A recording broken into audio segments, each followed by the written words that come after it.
உறவுகள் அனைவருக்கும் வணக்கம். இங்கே மீனா ஸ்ருதிக்கிட்ட சொல்லும்போதே அவங்க அப்பா என் திருட்டு மொழி முழிச்சாங்க. அதாவது ஸ்ருதியோட அப்பா அப்போவே நமக்கு தெரிஞ்சிருச்சு இந்த ஆள் தான் திருட்டுத்தனம் பண்ணியிருக்கான்னு. நம்ம ஏற்கனவே ரிவ்யூவில் போட்டிருக்கோம், இவர் தான் பண்ணியிருக்கணுன்ட்டு. கரெக்டாக நம்ம கேஸையும் கரெக்டாக தான் இருக்குது. இப்போ பார்த்திங்கன்னா மாட்டிக்கிறாரு. ஆட்களுக்கு 2 பேர் அந்த வச்சு ஆளை அனுப்பி எல்லாம் பண்ணார் இல்லையா, அவங்களுக்கு பணத்தை கொடுத்து அனுப்புகிறாங்க. ஒளிய தெரியாதவன் தலையாரி வீட்டுக்குள்ளே போன கதையா. ஸ்ருதி வீட்டில் இருக்கையில் இந்த மாதிரி பண்ணலாமா, அதுவும் வீட்டில் வச்சு பப்ளிக்காக பணத்தை கொடுத்துட்ருக்காங்க. கரெக்டாக ஸ்ருதி கிட்ட மாட்டிடுறாரு. கையும் களவுமா. ஏன் ஆச்சா, அப்போ நீங்கள் தான் பண்ணதா அப்படிங்கிற திருன்னு முழிக்குதுங்க. பொண்டாட்டி முறிச்சுன்னு பேந்த பே அப்படின்னுக்கிட்டு, சே நீங்கள் இப்படி இருப்பீங்க நினைக்கவே இல்லை, ஏன் ஆச்சா இப்படிலாம் பண்ணுறீங்க, இல்லை மோளே அப்படிங்கிறாங்க. அடிச்சு உங்கள் பொண்ணு மட்டும் தான் வாழணும், மற்றவங்களாம் வாழக்கூடாதா, என்னம்மா அவதானமா உன் வாழ்க்கையை கெடுக்க பார்த்தா அப்படின்னு அவங்க ஆத்தாக்காரி புலம்ப. நான் அப்படி சொல்லவே இல்லை, அந்த பொண்ணுன்னு அவளை மட்டும் சொல்லலை, யாராக இருந்தாலும் சரி ஒரு உயிர் தான், எதாக இருந்தாலும் நேருக்கு நேராக நம்ம ஃபேஸ் பண்ணணும்ப்பா, அதுக்காண்டி இப்படியா பண்ணுறது, பாவம் வீட்டுக்கு வந்து கெஞ்சிட்டு போனாங்களே, தான் புருஷன் இப்படி வந்து சந்தேகப்பட்டிருக்காரு உன் புருஷன் அப்படின்னு மீனா எனக்கா எவ்வளோ போராடினாங்க. அப்போ கூட பேசாமல் இருந்துட்டீங்க, கல்லூலி மங்க மாதிரி இருந்தீங்களேப்பா, ஏன்ச்சா இப்படி இருக்கீங்க, உங்களுக்கு கொஞ்சம் கூட புத்தி இல்லையா, ஏன் எதுக்கெடுத்தாலும் என் வாழ்க்கைன்னு சொல்கிறீங்களே, இப்போ அடுத்தவங்க வாழ்க்கை இப்போ வீணா போய் கிடைக்கு, பாவம் இல்லை அந்த பொண்ணு, என்னடி நீ அவளுக்கு வரிஞ்சு கட்டிட்டு வர்ற, அந்த நீத்துலாம் ஒரு மனுஷி அடி எப்படி அசிங்கப்பட்டா அப்படி இப்படின்னு அவங்க அம்மா பேசுகிறாங்க. அச்சா பண்ணது, நான் அசிங்கப்பட்டு நிற்கிறேன், வாழ்க்கை போயிட்டு நிற்கிறேன்லாம் நினைக்கல, அதுக்காலாம் அவர் அப்படி பண்ணலை, எப்படியும் எங்களுக்குள்ளே சண்டை வர வைக்கணும், ரவி என்னைய விட்டுட்டு போகணும், அந்த பொக்கட்டே போயிடணும், அதுக்காகத்தான் எல்லாம் பண்ணிகிட்ருக்காரு, அப்படி தானே ஆச்சா. அப்படிலாம் இல்லைம்மா, எனக்கு தெரியும் ஆச்சா, நான் எப்படியும் அந்த வீட்டை விட்டு வந்துடணும், ஆனால் அது உங்கள் கனவு பழிக்கவே பழிக்காது அப்படிங்கிறாங்க. இப்போ பாருங்க நான் என்ன பண்ணுறேன்னு சொல்லிட்டு வீட்டுக்குள்ளே ரூமுக்குள்ளே போயிடுறாங்க. போயிட்டு செம்ம காண்டாகிட்டு ரவிக்கு கால் பண்ணி சொல்கிறாங்க. ரவிக்கு கால் பண்ணிவிட்டு இங்கே நடந்தது பூராத்தையும் சொல்கிறாங்க. என்னது உங்கள் அப்பா தான் இப்படி பண்ணாரா, ஆமாம் ரவி ஆமாம், பாவம் நீ போய் உங்கள் அண்ணன் இப்படிலாம் பண்ணிட்டியே அப்படிங்கிறாங்க. அப்படியே ரவிக்கு செம்ம இதாகுதுச்சே, நம்ம அண்ணா அப்படி பண்ணிட்டோமே அப்படின்னுட்டு, சரி ஸ்ருதி இரு நான் அந்த வர்றேன் அப்படின்னு சொல்லிட்டு நீத்துக்கிட்ட போகிறாங்க. நீத்துக்கிட்ட போயிட்டு சாரி நீத்து அப்படிங்கிறாரு ரவி. என்னாச்சு அப்படின்னு கேட்க, இல்லை உன் கால் இப்படி போனதுக்கு, உன் ஹோட்டல் இப்படி போனதுக்கு எல்லாத்துக்கும் காரணம் எங்கள் வீட்டு ஆள் தான் அப்படிங்கிறாங்க. என்ன ரவி, அப்போ நான் வந்து சந்தேகப்பட்டது சரிதானா, முத்து தான் எல்லாம் பண்ணதா அப்படிங்கிறாங்க. நல்ல வேலை அப்போ நான் முத்து மேலே கம்ப்ளைண்ட் கொடுக்கல, இல்லைன்னா உங்கள் வீட்டுக்கு அவரும் அசிங்கமாக போயிருந்துருக்கும்ல. சே அப்படிலாம் இல்லை நீத்து, எங்கள் வீட்டு ஆளுங்கன்னு சொன்னேன், ஆனால் எங்கள் வீட்டு ஆளுங்கன்னு சொன்னது என் மாமனார் அப்படிங்கிறாங்க.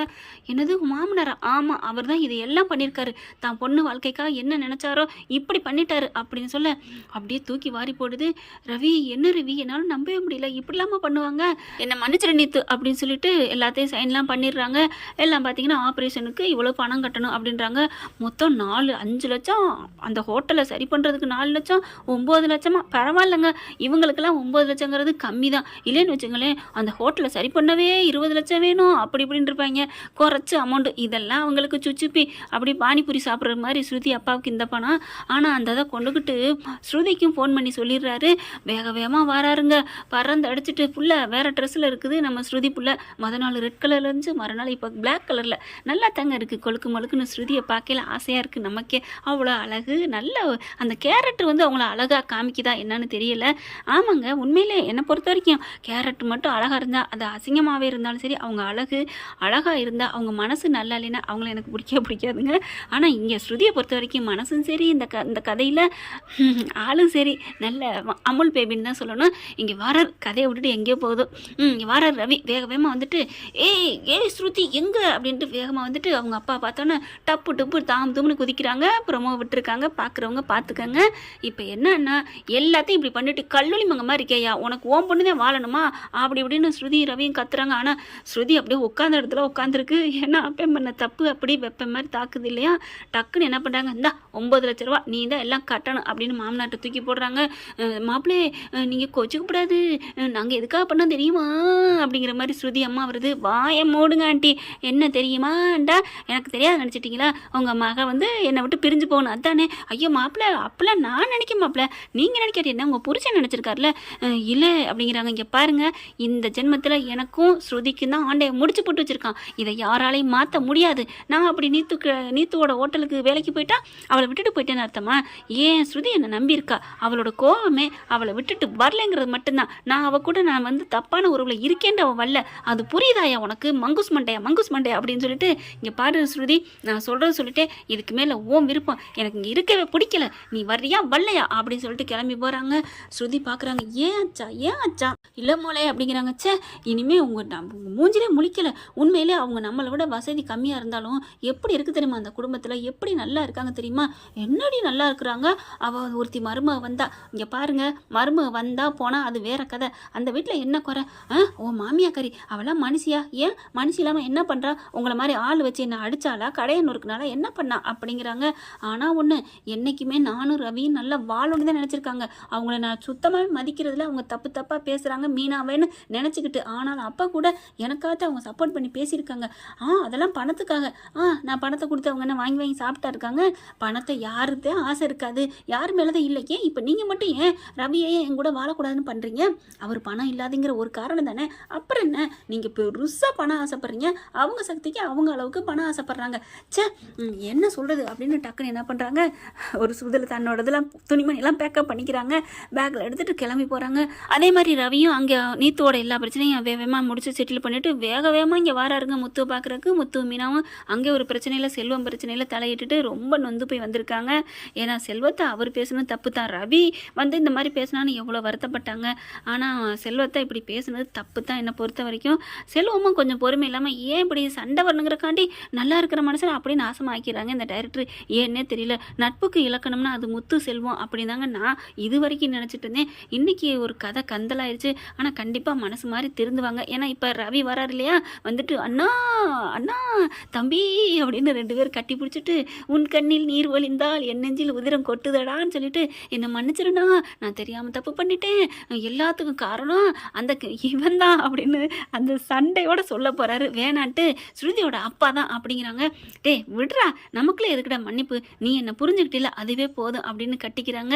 மலர்ந்து மலராத பாவி மலர் போல அப்படின்னு, பாதி மலர் போல அப்படிங்கிற மாதிரி தான். ஆனால் மீனாவும் ரொம்ப சந்தோஷப்பட்டுக்கிறாங்க. பின்னாடியே பலகுரல் வந்துடுது, என்னை மன்னிச்சிருங்க முத்து அப்படிங்கிறாங்க. எதுக்குமா நீ மன்னிப்பு கேட்குற? இல்லை என்னால் நீங்கள் திட்டு வாங்கிட்டீல்ல, உங்கள் தம்பிக்கு அண்ணனுக்குள்ளே சண்டை வந்துருச்சுல, அடப்போ பலக்குரல், தம்பியே என்னை நம்பாமல் இருக்கப்ப நீ எனக்கா நம்பி பேசின பார்த்தியா, நீ அங்கே நிற்கிற பலக்குரல் அப்படிங்கிறாங்க. இவங்க 2 பேரும் இங்கிட்ட கட்டி பிடிச்சிக்கிறாங்க. இவங்க வந்து கையெடுத்து நன்றி கேட்குறாங்க, மன்னிச்சிருங்கன்னு மன்னிப்பு கேட்குறாங்க. மீனா வந்துட்டு, இங்கே பாரு, என் தங்கச்சியெல்லாம் எதுவும் பண்ணாமல் இருக்கிறா, நீ எப்போவுமே எங்களுக்காக நீ எதுவுமே பேசினதே இல்லை, எனக்காக மட்டும்தான் பேசியிருக்கிற, எங்களுக்கு எதிர்த்து நீ எதுவுமே நடந்துக்கிட்டதில்ல, அப்படி இருக்கல மன்னிப்பாவது கிண்ணிப்பாவது கையை விடுமா அப்படின்னு மீனா வந்து மன்னிப்பு கேட்குற கையை வந்து அப்படியே தட்டுறாங்க. இல்லை இல்லை அப்படிங்கிறாங்க. அதெல்லாம் நொல்ல இல்லை, நீங்கள் கிளம்புங்க. முத்துவை பார்க்குறாங்க. நீங்கள் வாங்க நம்ம போவோம், அவங்கள விட்டுட்டு அவங்க கொஞ்சம் சமாதானம் ஆகட்டும் அப்படிங்கல அண்ணாமலை விஜயா வந்துடுறாங்க. என்னம்மா இப்போவாது என் பிள்ளைய நம்புறியா? ஆண்டி, பிள்ளைய நம்புறது நம்பாமல நான் போகலை, எல்லா கதையும் தெரிஞ்சுட்டு நீங்கள் இப்படி பேசக்கூடாது. சரி விடு, இப்போ என்ன அப்படிங்கிறாங்க. ஆனால் கதையோட முக்கிய அம்சமே என்ன, உங்கள் புள்ள முத்துவை எல்லாரும் மட்டமாக கேவலமாக பேசுனீங்கல்ல, இப்போ அவர் மேலே எந்த தப்பும் இல்லைன்னு தெரிஞ்சிருக்குல்ல, அப்படி இருக்கல நீங்கள் அதைத்தான் நீங்கள் வந்து டார்கெட் பண்ணி பேசணும். முத்து தப்பாக நினச்சிட்டா மன்னிச்சக்கடான்னு சொல்லணும். அதை விட்டுட்டு இப்போ கூட ஒரு மனசாட்சி உங்களுக்கு இல்லையா ஆண்டி அப்படிங்கல. நான் அன்னைக்கே பாராட்டேனே. என்ன பாராட்டினீங்க? நீத்து அடித்தது சரின்னு சொன்னேன், அதை விட இன்னொன்று சொன்னேன். என்ன, அந்த பார்லாலமே அடிடான்னு சொன்னேன். இது உங்களுக்கு பாராட்டுறதா? எரியறதில் பிடுங்குற வரைக்கும் லாவும் பண்ணியிருக்கீங்க அப்படிங்கல. விடுமா ஸ்ருதி, இது அவளோட கேரக்டர் அப்படிங்கிறாங்க. சரி விடுங்க அங்கிள், ஆண்டி தான் நேச்சுரல்னு ஆகிப்போச்சு, அதனால் எனக்கு அது ஒன்றும் பிரச்சனை இல்லை அப்படின்னு சொல்லிட்டு அப்படின்னு ரவியை முறைச்சிட்டு போகிறாங்க. டேய் போடா, போய் சமாதானப்படுத்து, இங்கே பாடுறா அப்படின்னு கூப்பிட்றாங்க. கையில் காலில் விழுந்தாலும் தப்பே இல்லை, பொண்டாட்டி தான் நமக்கு முக்கியம், போ அப்படின்னு அனுப்புகிறாங்க. முத்து சாரி முத்து அப்படிங்கிறாரு. அட போடா, நான் அதெல்லாம் ஒன்றும் நினைக்கல அப்படிங்கிறாங்க. அதுக்கப்புறம் உள்ளார போயிட்டு ஸ்ருதியை வந்து சாரின்னு கேட்க விடலை, தலகாணி பஞ்சா பறக்குது, போட்டு சாத்துன்னு சாத்துறாங்க. ஐயோ ஸ்ருதி விடு விடு அப்படிங்கிறாங்க. போடா அப்படின்னு அடிக்கிறாங்க. வெளியில் முத்து மீனாவும் சிரிக்கிறாங்க. விஜயா பார்த்துட்டு, என்னம்மா பணக்கார பைத்தியம் போணுச்சு வந்துச்சு, என்ன நடக்குதுன்னே தெரியல, ஒருத்தி பிடுங்கிக்கிட்டு போனால் அவள் என்ன பண்ணுறானே தெரியல, ஒருத்தி வீட்டில் இருந்துட்டு என்ன பண்ண போகிறான்னு தெரியல அப்படின்னு மீனாவை பார்த்துட்டு போகுது. அப்படின்னுட்டு அண்ணாமலை தலையில் அடிச்சுக்கிறாரு. இவ அப்படி தான், விடுமா அப்படிங்கிறாங்க.